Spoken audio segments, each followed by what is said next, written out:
Hello everyone, good morning. আজ সকালবেলা তোমাদের সাথে ভিডিওটি শুরু করলাম দোকান থেকেই। কারণ এখন আমাকে অনেকটা টাইমই দোকানে বসতে হয়, কারণ মায়েরও অনেক কাজ থাকে। যেহেতু বাবা এই দোকানটা খুব যত্ন করে করতো, আমাদের বাড়ির মধ্যেই দোকান, সেহেতু এই দোকানটাকে তো বন্ধ করা যাবে না, দোকানটা চালাতেই হবে। আর ইনি আমার বাবা, মানে শ্বশুরমশাই। 1 মাসও এখনও হয়নি, মনেই হয় না যে বাবা আমাদের ছেড়ে কত দূরে চলে গেছে। সবসময় ফিল করা যায় যে বাবা আমাদের সাথেই আছে, অবশ্যই আমাদের সাথেই আছে।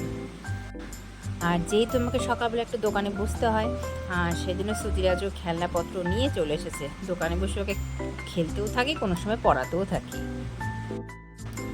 তারপরে স্কুলের টাইম হয়ে গেছে, আর আমি তো সকাল সকালই স্নান টান করে সব কাজ সেরে নিয়ে দোকানে বসি। তারপরে শ্রুতিরাজের যখন স্কুলের টাইম হয়েছে, ওকে স্নান করিয়ে এই দেখো স্কুল ড্রেস পরাচ্ছিলাম।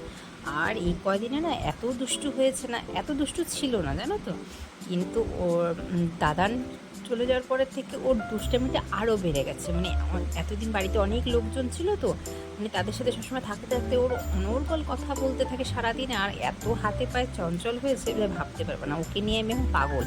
একে তো বাড়িতে দায়িত্ব বেড়েছে, দোকানে বসতে হয়, সংসারে কাজকর্ম থাকে, কেন মা তো সব একা একা পারে না। আর সাথে আমার এই ছেলের দুষ্টামি, মানে ভাবো তো আমার লাইফটা কি হয়ে গেছে, মানে কি ভেবেছিলাম আর কি হয়ে গেল। মানে মানুষ যা ভাবে সেটা কিন্তু তার সাথে হয় না, এটা কিন্তু একদম বাস্তব। আমিও কখনো ভাবিনি যে এত তাড়াতাড়ি এই ধরনের সিচুয়েশন আমি ফেস করব।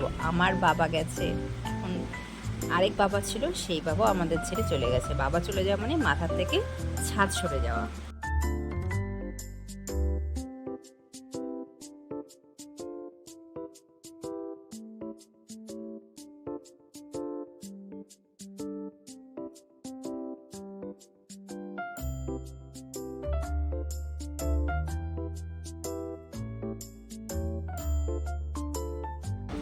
তারপরে এই দেখো এনাকে স্কুল নিয়ে যাচ্ছি টোটো করে। এতটা গরম, এখন আর হেঁটে যাওয়া যায় না। তারপরে স্কুলে চলে আসলাম, আর এনার মন খারাপ, মানে স্কুলে আসার একদমই ইচ্ছা ছিল না। কি করা যাবে, স্কুলে তো আনতেই হবে, নাহলে অভ্যাসটা নষ্ট হয়ে যাচ্ছিল। অনেকদিন এমনিতেও গ্যাপ গেছে। সুধীরাজকে স্কুলে দিয়ে আমি আবার বাড়িতে এসে দোকানে বসলাম, কারণ মায়ের কিছু কাজ আছে, মা কাজ করতে যাবে।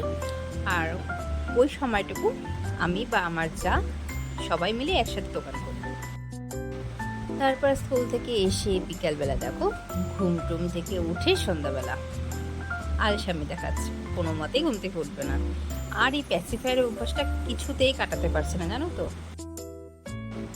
তারপর সন্ধ্যাবেলা অনেকদিন পরে যে দিদি এসেছিলো, মানে সুতিরাজের পিপি, তাই একটু সবাই মিলে ঘুরতে বেরোলাম। আজকের ভিডিওটি এতটুকুই থাকলো, কেমন লাগলো জানিও, আর অবশ্যই লাইক করে দিও। সবাইকে টাটা।